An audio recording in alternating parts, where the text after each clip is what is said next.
কি হলো রাধা, ওভাবে দেখছো কেন? তোমার কি মনে হচ্ছে আমার এটা বইতে খুব কষ্ট হচ্ছে? আরে না না, আমার একদম কষ্ট হচ্ছে না, বরং আমি এই লাইফটা বেশি এনজয় করছি। হ্যাঁ মানলাম আমি বড় গাড়ি করে ঘুরতে পারছি না, বড় রেস্টুরেন্টে গিয়ে খেতে পারছি না, বড় বাড়িতে থাকছি না, লাইফের লাক্সারি কমে গেছে, কিন্তু আমি আমার এই লাইফে একটা উদ্দেশ্য খুঁজে পেয়েছি। হ্যাঁ, একটা লক্ষ্য খুঁজে পেয়েছি, আর আমি এখন যা করছি খুব ভালোবেসে করছি। ভেতরের কষ্টটা চাপার জন্য আপনি বাইরে একটু বেশি হাসছেন গোমরা মুখ। তা জীবনের লক্ষ্যটা কি শুনি? দিলওয়ালে দুলহানিয়া লে যাएंगे। লক্ষ্মী, মার খাবি কিন্তু বলে দিলাম। তুই মারলে কি হবে, কৃষ্ণা আমাকে বাঁচিয়ে নেবে। আচ্ছা দাদা, এই শাড়িগুলো কোথায় ভালো বিক্রি হতে পারে বলতে পারো? আপনি কালকে 3 জায়গায় যান, নোয়াপাড়া, নতুনগঞ্জ আর স্বপনপুর। ওই সব জায়গায় এরকম ভালো কম দামের শাড়ি খুব ভালো বিক্রি হয়। তাছাড়া সামনেই মাসেই তো জামাই ষষ্ঠী, এই সময় অনেকে এরকম শাড়ি কিনবে, আর অনেকে না ইনস্টলমেন্টেও কিনবে। আপনি ভালো করে দরদাম বুঝে বিক্রি করবেন। কিন্তু কৃষ্ণা, সারাদিন রোদে ঘুরে ঘুরে কাজ করতে তোমার খুব কষ্ট হবে। আমি বরং এক কাজ করব, কালকে সকালে নুন চিনির শরবত করে নিয়ে আসবো। Thank you so much Lakshmi madam.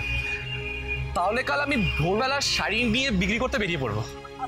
আচ্ছা ঠিক আছে, তার আগে বলুন আজকে রাতের কি ব্যবস্থা? আজকে রাতে কোথায় শোবেন আপনি? এসো এসো, এদিকে এসো। আজ রাতের মতো এই হচ্ছে আমার বেডরুম। তুমি গাছতলায় শোবে কৃষ্ণা? হ্যাঁ, প্রবলেম কোথায়? আজ আমি নেচারের কোলে শোবো, ফুরফুর করে হাওয়া দেবে, গাছের পাতা নড়বে, আর আমি গাছের তলায় নিশ্চিন্তে ঘুমোবো। এসি রুমে নরম গতিতে ঘুমোনো মানুষটাকে আজ গাছতলায় শুতে হবে, আর সেটা উনি এরকম হেসে হেসে বলছেন, যেন মনে হচ্ছে এসব করতে ওনার কোনো কষ্টই হচ্ছে না। কি হলো রাধা, জায়গাটা ভালো না? আপনি এরকম একটা খোলা জায়গায় কি করে ঘুমোবেন? দাঁড়ান, এই লক্ষ্মী একবার চল তো আমার সঙ্গে। আরে কোথায় যাচ্ছ তোমরা? উফ, আপনি একটু চুপ করে বসুন না, চল।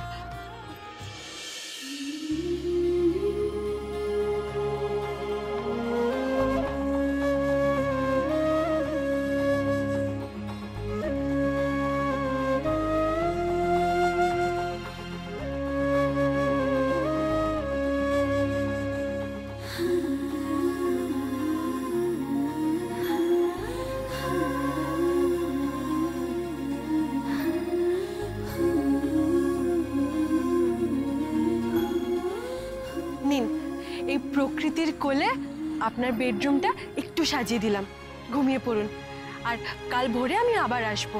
না রাধা। আচ্ছা গৌরব, তুই আমাকে এটা বল, কৃষির ওই রোড অ্যাক্সিডেন্টের ইনভেস্টিগেশন কত দূর এগোলো? দেখ, ইনভেস্টিগেশন কিন্তু আমরা অনেকটা এগিয়ে নিয়ে গেছি। রোড সাইডে মানে হাইওয়েতে যতগুলো সিসিটিভি ফুটেজ আমরা পেয়েছি সব কটাকে আমরা খতিয়ে দেখছি। এবার কোনো কিছু ডাউটফুল দেখলে আমরা সাথে সাথে ডেকে জিজ্ঞাসাবাদ করব। কিন্তু বাই দ্য ওয়ে, মানে তোকে এত টেন্স লাগছে কেন? মানে আবার কোনো অ্যাক্সিডেন্ট নাকি?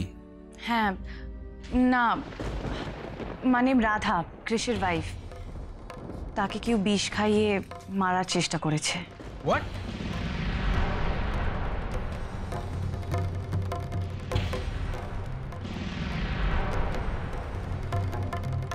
দ্যাট মিনস ক্রিস ছাড়া পেলেও মানে আসল অপরাধীকে এখনো ধরা সম্ভব হয়নি, মানে রাধার প্রাণের থ্রেটটা রয়েই গেল।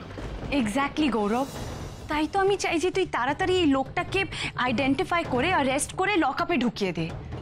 দ্যাট মিনস আমাকে তোর বাড়ি আর কাটোয়া এই দুটো জায়গা থেকে গিয়েই কিন্তু ইনভেস্টিগেশন করতে হবে। তোর যা দরকার তুই তাই কর, আমি তোকে সমস্তভাবে হেল্প করতে রাজি আছি, বাট প্লিজ এই ক্রিমিনালটাকে তাড়াতাড়ি খুঁজে বার কর। শাড়ি চাই, শাড়ি, রং বেরঙের সস্তায় তাঁতের শাড়ি আছে, টেকসই শাড়ি। শাড়ি চাই, শাড়ি। দিদি দিদি, শাড়ি নেবেন নাকি? দেখাবো শাড়ি।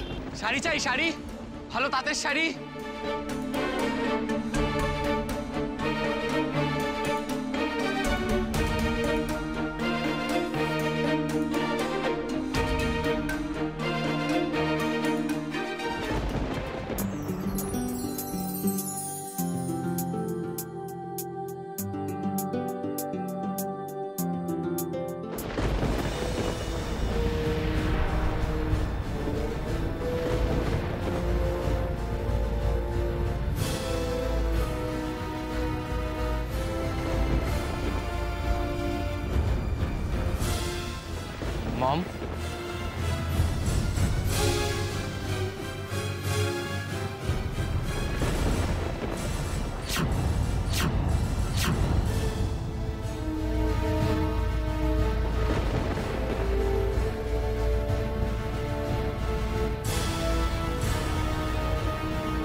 মম কি করছো মম?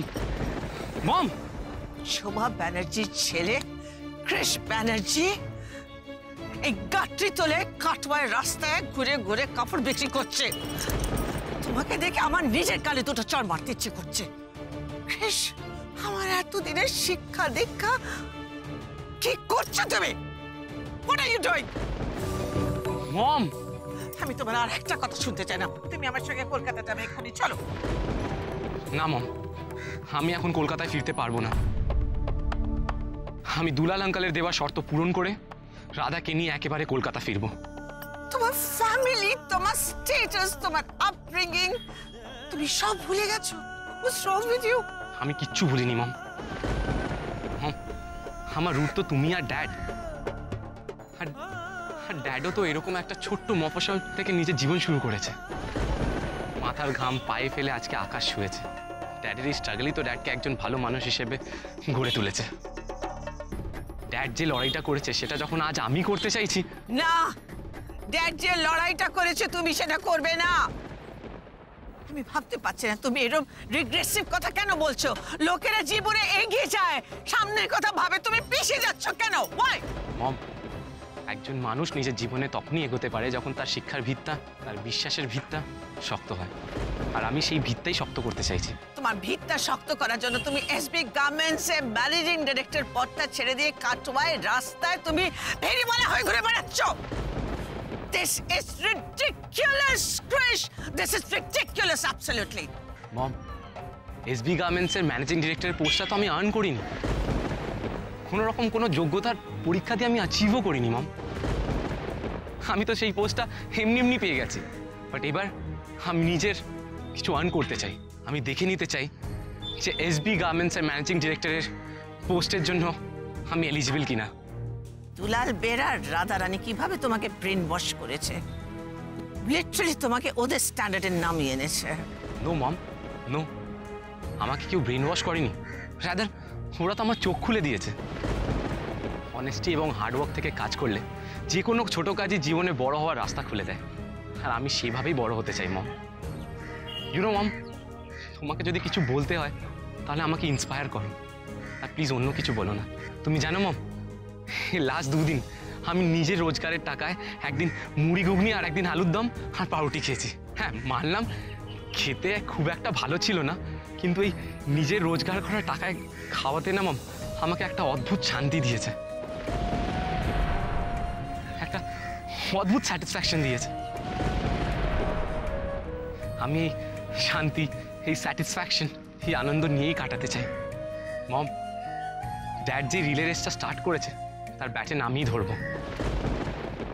আমাকে কিছুদিনের জন্য বিদেশ যেতে হবে রমলা, আর এই রাধার কৃষের কেসটা তোমাকে হ্যান্ডেল করতে হবে। তোমাকে দেখতে হবে যাতে দুলাল কিছুতেই রাধাকে কৃষের সঙ্গে কলকাতায় না পাঠায়। What I mean is, কৃষ কোনো মতে 5 দিনে যেন 10,000 টাকা রোজগার না করতে পারে। Got it? আমি একজন লোক লাগিয়েছি, প্রয়োজনে তোমাকে সে হেল্প করবে। কৃষকে কোনো মতেই ওর শর্ত পূরণ আমি করতে দেব না, ওকে ব্যর্থ করব, যাতে কোনোভাবেই রাধাকে নিয়ে ও ওই বাড়িতে ঢুকতে না পারে।